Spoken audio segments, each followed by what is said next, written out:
Gooftaaf sirreessa haraa qulleessa garaa jabaatiin qalbii haareffachuu mee of qopheessa dachaan hundinuu ola kaafamu tulluun gaariilee haguufifamu inni bu'aa bayii hadirirfamu kan wal caccalee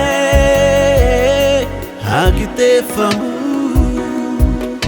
Yesus mul'atu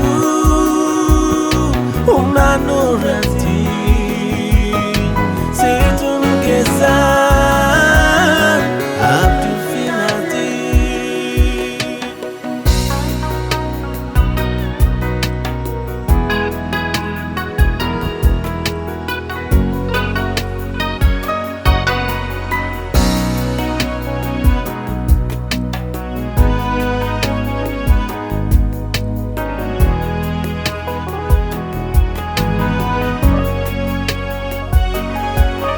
Orsan wakarra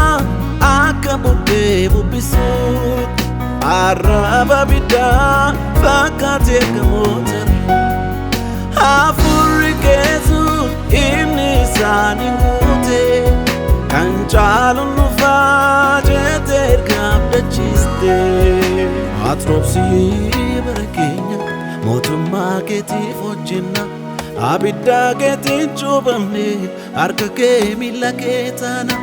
atroobsii bara keenya mootummaa keetiif hojjenna abidda keetiin cuubamne harka kee miila kee taana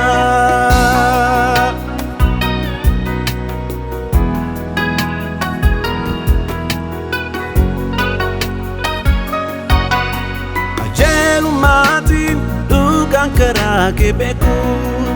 Machan sodaanne ija furaan mul'ata hojii amminaan dachee kutee keessatti abdii jiraata maqaa keebsan ormatti dudduubaa kaniin ilaalle waggootaaf oliin kan beekan hambaa kee godhiinu kaasi seexaana du'aa hambisi dudduubaa kaniin ilaalle waggootaaf oliin kan beekan hambaa kee godhiinu kaasi seexaana du'aa hambisi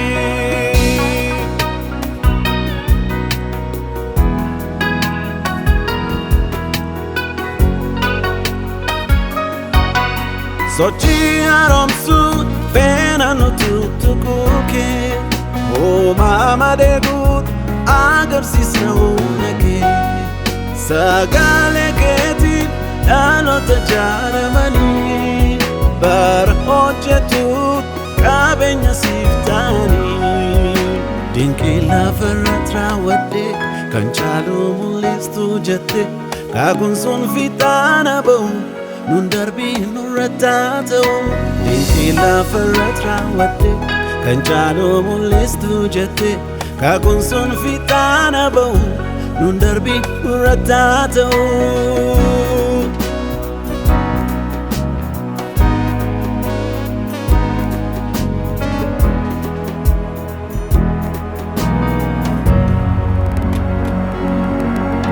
yaanni kee kan bara ogummaan namatti ibsama luboonniif mootonni kan kee meeshaa siif ta'u guutummaa garaa Kiristoos kan qaban galma kee tokkotti hidhaman qulqulluu hafuura keetiin kaayyoo kee dhugaaf shaakalan daa'imman raajii dubbatu dargaggoon mul'ata argu maanguddoon abjuu abjootu hojjetoonni keen baay'atu akkuma lafti bishaaniin galaana ta'ee haguugamu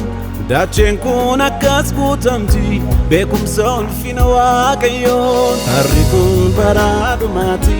guyyaatti murtee geessetti sagalee kee dhageessisi karra feerri baakaasi